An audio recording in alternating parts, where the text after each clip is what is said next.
So I'm going to start this up on Insta and invite our teams in, and then we're going to kickstart this. Hello, Paulie. Good morning, mate. Good afternoon, rather. Paulie, I want to congratulate you on your consistency. Peter, how are you, mate? All right. I think we are ready to roll. G'day, Bretto. What's going on, mate? All right, team. If you are around at the end of the podcast, if you've got any questions that you want me to stick around and answer, I'm happy to do that. Otherwise, let's get stuck into another episode of the podcast on the count of 5, 4, 3, 2, and 1. Welcome back to the Better Body Academy podcast. This is the podcast that you come to when you are sick of the dumb diets and unsustainable workout programs. Now, in today's episode, we are going to be talking about a situation or situations where maybe following the rules of the fitness industry is not what you should be doing. This is an episode that I've wanted to record for a long time because if I'm honest, one of the biggest reasons I think people get stuck or frustrated is they feel like they're failing, right? They feel like they're failing at health and fat loss. They set the bar really high, and when they can't keep jumping the bar, then they feel like a failure. So I want you to give me a silent head nod if you know that that's you. You've got all good intentions. Maybe you started the year with some real positivity. First 2 weeks, we're roaring, and then we struggle to keep it up. It comes down to this idea that context matters. Because in real life, not Instagram, not YouTube, not the comment section, the most accurate answer to nearly any health question that you could ask, the most common answer should be, well, it depends. And I know some people hate that answer. They want rules. They want certainty. They want black and white. What should I eat? When should I eat? How should I eat? When should I train? What should I train? What's the best way to do this? The best answer in nearly every circumstance is, it depends. But the people who shout the loudest with real certainty on social media are often the ones that are most wrong, especially in coaching. I will say this straight up. Personal trainers and coaches who are very rigid in all of their opinions, they usually struggle with real humans. And what is the reason for this? Because real humans are messy. I don't know about you, but I am so messy, it's not funny. I get tired. I've got kids. I've got stress. I've got stuff going on in my life. I've got people in my family that are sick. It's not as simple as just do this, get that. And today I want to talk about why blindly following a best practice advice without any context can actually make things worse. Ray's saying 100% messy action. And I want to anchor this with a very real example from today of speaking to one of my awesome clients. She reached out and she's been diagnosed with a condition called POTS syndrome. I don't know if you're listening, Sonia, but this is for you. She's been diagnosed with a condition called POTS syndrome. And POTS syndrome, if you want the simple version of it, no medical waffle, is it affects how blood circulates through your body, right? So blood tends to pool in the legs, and as a consequence, your heart beats a bit quicker than it maybe otherwise should. You're really fatigued, and standing up and walking for long periods can actually be really, really exhausting. And here's the key part.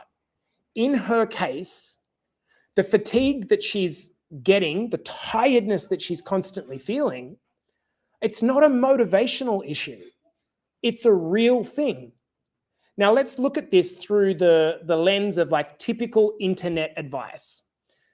One of the most common non-negotiables you hear is you should be doing 10,000 steps a day. We've all heard that. You should be doing 10,000 steps a day. But here's the problem.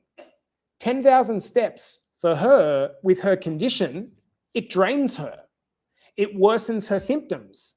It makes recovery really difficult. It makes training harder, not easier. So if we as coaches just say blindly, everyone needs to hit their steps every day, that might help everyone hit their steps, but it probably won't help them adhere to that long term. It's not helping. They're not being lazy. The right question to ask isn't, are steps good? The right question to ask is, are they good for you or this person in this context? And that's the entire theme of the episode. One thing I've noticed about years of coaching is that the louder someone screams about the rules, the more dogmatic they are, the more they've stopped actually thinking and forgetting about the fact that humans are not robots. People say things like, oh, you got to always fast, never eat calories, HIIT training's the best, steps over everything, calories don't matter, calories are all that matter. Well, real coaching, it doesn't really sound like that. Real coaching sounds a bit like, let's have a look at where your steps are. Let's have a look at the stress that you're experiencing in your life. Let's have a look at your history of dieting and the things that have triggered you in the past. Let's have a look at your physiology, maybe how heavy you are. Let's look at what you can actually sustain given your busy life. Because here's the uncomfortable truth. Best practice on paper is not always great practice in real life. Does this make sense? Now, I want to give you some examples of this. Let's pretend, like me, I am a person that sits, you're a person that sits at a desk all day. You barely move. Let me know if that's you. Are you someone that sits at a desk all day? You barely move. Steps are brilliant in your case. But for someone that's maybe already training 4 days a week, maybe they're lifting weights, maybe they're working full time, piling on the steps might backfire. And for someone with POTS, like my girl Sonia, it can be completely inappropriate for you to do 10,000 steps at once. Yet what happens is the internet and fitness, we sort of treat this as this moral obligation that you got to do your 10,000 steps, and if you don't hit them, you've failed. Do you ever feel that? That's not coaching. Coaching it's got to be contextual. So sometimes 6,000 steps and training once or twice a week is going to get you better results than doing 10,000 steps every single day and being extremely exhausted. Fewer steps, in your case, might actually lead to you having better energy or less hungry. Maybe you might find that, I got advised that I should be doing more cardio for my heart or my cholesterol level. But then what I did is I found that when I did more cardio, I got more hungry. And when I got more hungry and more tired, I ate more, which meant I put on weight. Do you see how we can't have these blanket statements necessarily without looking at individual context? Here's another one. We talk about HIIT training, high intensity training for busy parents versus low intensity training. HIIT training burns more fat. HIIT training's time superior. HIIT training's more efficient. Is it?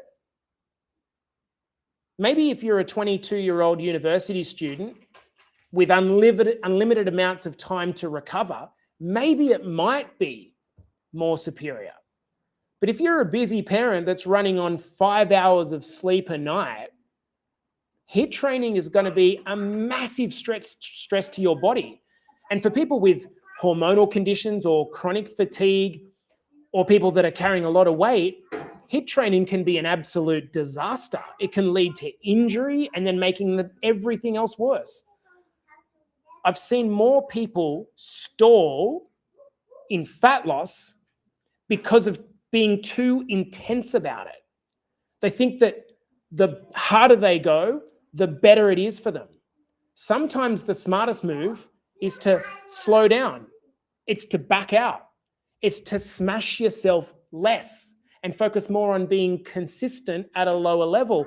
And I know a few of you guys that are reading books like David Goggins' book, Can't Hurt Me, or maybe you're doing 75 hard. You think that the way to get progress is to bash yourself up.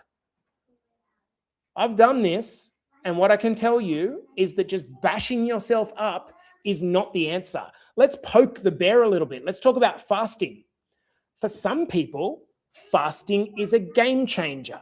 It simplifies your eating, right? It helps you control your calories. It helps you feel great. I like fasting. For others, it wrecks your energy completely. It triggers your overeating. It worsens your stress. It ruins your relationship with food. It leads to you binging at nighttime. I also like eating breakfast, but I change depending on the type of year and the season of life that I'm in.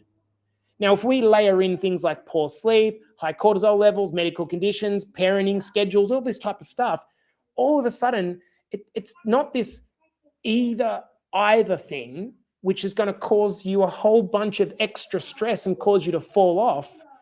It's going to be, what season of life am I actually in? Does this make sense? This push harder mentality kind of does my head in a little bit. It's this idea that every plateau that you're going through, it's because you're not disciplined enough. It's because you're not trying hard enough. You're not tough enough. You're not committed enough.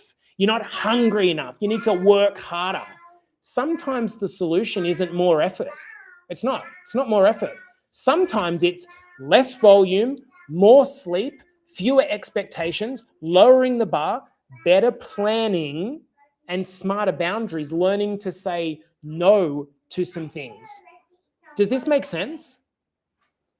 Effort without recovery is just increasing the burden of stress and probably making things worse. So here's the distinction that I kind of want you to walk away from this with. If you've listened to the podcast and it's kind of, you're one of those people that exist in the black and white, you need to step back and understand that there are some principles that you should know about. And these principles are universal. They don't go away. But then there are prescriptions, and those prescriptions are very different to the principles. Let me talk about the principles. Calories matter. Calories are so important. Protein matters. Protein is so important. Movement matters. And more than anything, getting enough sleep matters. These things matter. These are principles. The key to a good coaching program is one that teaches you the principles. This is why we're so fierce on the education component, and we do podcasts like this in Better Body Academy, because we know teaching you the principles, it's what's going to help set you free. But the prescription, you need to learn how to navigate this yourself. How many calories? I know calories are important, but how many calories? Should I be increasing my calories or should I be decreasing my calories for now? I know that movement's important. How much movement? More than I am? Less than I am? What type of movement? What timing? What intensity? This is where context matters. And this is why it's really important that we coach individuals, and you as clients, either working with us or working with another coach, you need to be the person driving your transformation. You need to be the person asking the questions, because your coach isn't a mind reader, right? Your coach is thinking to yourself, well, if I haven't heard from this person, it probably means they're doing well. It could mean the exact opposite, but we need the context. So if you've ever felt like, why does this work for everyone else but not for me? I want you to hear this extremely clearly. You are not broken. Individually, you're not broken. You're not lazy. You're not undisciplined. Maybe you're just trying to fit a square peg into a round hole. Maybe right now you're trying to apply advice that wasn't designed for your individual context right now. Does this make sense? The goal shouldn't be to find a perfect plan that works forever. The goal should be to be adjustable and flexible, to find something that works right now. Now, a great example of this is that all of you that are parents that currently have kids at home on school holidays, my bet is that your life looks very different right now to what it will look like in a couple of weeks' time when they go back to school, right? Yes, you have to do the school run, but then you might get the middle part of the day to be at work or to be with yourself and have some spare time. But equally right now, it could be completely flip side in the other thing. And so you've got to be able to say, look, I'm in this season of my life. And sometimes that means giving yourself a little bit of compassion, not just flogging yourself. In the context of the origins of this podcast, Sonia said to me at the start of our call, she said, I hit my 10,000 steps every single day last week, Jace, but then I felt like I had to have the entirety of the weekend to recover. And as a consequence, she's worried now that she can't keep it up. So I got on a call with her and I said, hey, girl, let's chill out a little bit. We don't need to do all your steps at one go. In fact, in her case, I actually think steps might be the wrong prescription. She might be better to maybe do some cycling, do some swimming, some things that support her weight. Maybe she might be better in the gym to trade her squats for some leg presses because that's going to support her weight so the blood isn't pooling in her legs. Does this make sense? So it's contextual. So if you are one of our clients, what I want you to understand is that I need you to ask questions through the messenger to us so that we can help you with your individual circumstances. The principles still apply. The calories, the protein, the movement, the strength training, the sleep, the principles still apply. But the application might be very different and unique to you given the time of your life. Guys, hopefully this has been a short podcast, but helpful just to remind you that if you're in that period of time in your life where you're struggling a little bit, I want you to distance yourself from this idea that you're failing, and maybe we just need to scale things up a little bit, scale things down a little bit. Or maybe it's the exact opposite. Maybe you're at a time of your life where you have a little bit more spare time and you can hit the accelerator when we scale things up a little bit. It's not one or the other. This has been the Better Body Academy podcast, coming to you for another episode. I'll see you in the next. Okay, guys, I'm going to end it there. Hopefully this was a little bit helpful and a little bit refreshing for you to understand, you know what, like this idea of like more, and pumping yourself into the ground, it doesn't really work. It might work when you're 20 years old, but it sure as hell doesn't work at our age. And I wanted to just give you that reminder because I was thinking as I was talking to Sonia earlier today, how many of our guys and girls must feel like right now, the best that I can do is try to stay afloat. And if that's you, we should not be thinking about intensity. We should be thinking about, well, what's the minimum that I can do to get by and still stay consistent? And that's a very different mindset, David Goggins' mindset of pounding yourself harder and harder. Okay, team, I also want to thank you all very, very much to our client group for all of the messages that we received today regarding the earlier video. Honestly, guys, I appreciate the hell out of you and the support, and I really, really hope that, you know how much that means the world to myself and to the entire Better Body Academy crew. All right, guys, peace out. Have a beautiful afternoon, and I'm looking forward to seeing a few of you on the kickoff call tonight. Peace, team.